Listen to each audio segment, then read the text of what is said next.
അസ്സലാമലൈക്കും. ഇന്ന് റെസിപ്പി ഒരു സോസേജാണ്. അപ്പോൾ ചെറിയൊരു പാക്കറ്റ് സോസേജാണ് എടുത്തിട്ടുള്ളത്. അത് നന്നായി കഴുകി വൃത്തിയാക്കിയതിന് ശേഷം സൈഡ് കട്ട് ചെയ്തിട്ടാണ് അരിഞ്ഞു വെച്ചിട്ട് നല്ല കനം കുറഞ്ഞിട്ടാണ് അത് അരിഞ്ഞു വെച്ചിട്ടുള്ളത്. എന്നെങ്കിലും നമുക്ക് പെട്ടെന്ന് ഫ്രൈ ആയി കിട്ടും. സോസേജ് അല്ലെങ്കിലും പെട്ടെന്ന് ഫ്രൈ ആയി കിട്ടും, കാരണം ഫ്രോസൺ ആണല്ലോ. അപ്പോൾ ഒരു പാൻ അടുപ്പത്ത് വെച്ച് അതിലേക്ക് മഞ്ഞൾപ്പൊടി ഇട്ട് കൊടുത്തിട്ടുണ്ട്. അതേപോലെ തന്നെ മുളക് പൊടി ഇട്ട് കൊടുത്തിട്ട് അതിൻ്റെ പച്ചമണം മാറുന്നത് വരെ ഒന്ന് വഴറ്റി കൊടുത്തതിന് ശേഷം ഒരു 2 ടേബിൾ സ്പൂൺ തന്നെ കെച്ചപ്പ് ഇട്ട് കൊടുത്തിട്ടുണ്ട് കേട്ടോ. കുട്ടികൾക്കൊക്കെ ആകുമ്പോൾ കുറച്ച് മുളക് പൊടി കുറച്ചിട്ട് കെച്ചപ്പ് കൂടുതൽ ഇട്ട് കൊടുക്കുക നല്ലത് കേട്ടോ. നല്ല ടേസ്റ്റാണ് കേട്ടോ.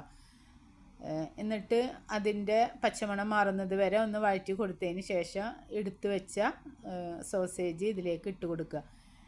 കരിഞ്ഞു പോകരുത് കേട്ടോ, പെട്ടെന്ന് തന്നെ സോസേജ് വെന്ത് കിട്ടും. അപ്പോൾ ഒരു 2 മിനിറ്റ് വേവിച്ചതിന് ശേഷം ഒന്ന് നിരത്തിയിട്ട് കൊടുക്കുക കേട്ടോ, എന്നെങ്കിൽ എല്ലാ ഭാഗവും വെന്ത് കിട്ടുള്ളൂ. പാനിൽ ഒന്ന് നിരത്തി വെച്ച് കൊടുക്കുക, പെട്ടെന്ന് തന്നെ ആയി കിട്ടും. കുറച്ച് ചെറുനാരങ്ങയുടെ നീരൊഴിച്ച് കൊടുക്കണം. അതേപോലെ തന്നെ ഇത് കായം പറട്ടുമ്പോൾ തന്നെ ചെറുനാരങ്ങ ഒഴിച്ച് കൊടുത്താൽ മതി കേട്ടോ. അതിനുശേഷം ഒരു പാൻ അടുപ്പത്ത് വെച്ചിട്ട് ഇത്തിരിയും കൂടെ വെളിച്ചെണ്ണ ഒഴിച്ച് കൊടുത്തതിന് ശേഷം ഒരു 2 സവാള, അതേപോലെ തന്നെ ഒരു വലിയ തക്കാളി, 2 പച്ചമുളക്, 2-3 വെളുത്തുള്ളിയും ഒരു ചെറിയ കഷ്ണം ഇഞ്ചി ഇട്ടിട്ട് നന്നായി വഴറ്റി കൊടുക്കുക. നന്നായി വഴറ്റി കൊടുക്കണം കേട്ടോ, എന്നെങ്കിലാണ് ഇതിന് ടേസ്റ്റ് ഉണ്ടാവുള്ളൂ. വെള്ളം ഒഴിച്ച് കൊടുക്കരുത്.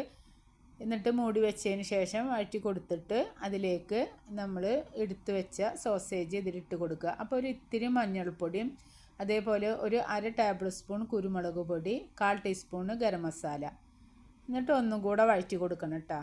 നന്നായിട്ട് വഴറ്റി കൊടുത്തതിന് ശേഷം എടുത്തു വെച്ച നമ്മൾ ഫ്രൈ ചെയ്ത് വെച്ച സോസേജ് ഇതിലേക്ക് ഇട്ട് കൊടുക്കുക.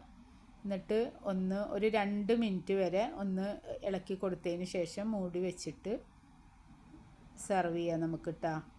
നല്ല ടേസ്റ്റാണ് കേട്ടോ, കുട്ടികൾക്കൊക്കെ നല്ല ഇഷ്ടപ്പെടും. ഇത്തിരി കുറച്ചാൽ മതി. സോസേജ് ഇഷ്ടപ്പെടാത്തവരൊക്കെ ഇതേപോലെ ചെയ്ത് നോക്കിയിട്ടൊന്ന് ട്രൈ ചെയ്തിട്ട് കമൻറ്റ് പറയണം, ലൈക്ക് ചെയ്യണം, സബ്സ്ക്രൈബ് ചെയ്യണം, ഷെയർ ചെയ്യണം. എല്ലാവർക്കും ഷെയർ ചെയ്ത് കൊടുക്കട്ടോ. ചപ്പാത്തിയിലേക്ക് പൊറോട്ടയിലേക്കൊക്കെ അടിപൊളിയാണ്. പ്ലേറ്റ് കാലിയാവും. നിങ്ങൾ ചെയ്തിട്ട് കമൻറ്റ് പറയണം. അസ്സലാമു അലൈക്കും. അടുത്ത വീഡിയോ ആയിട്ട് വരാം.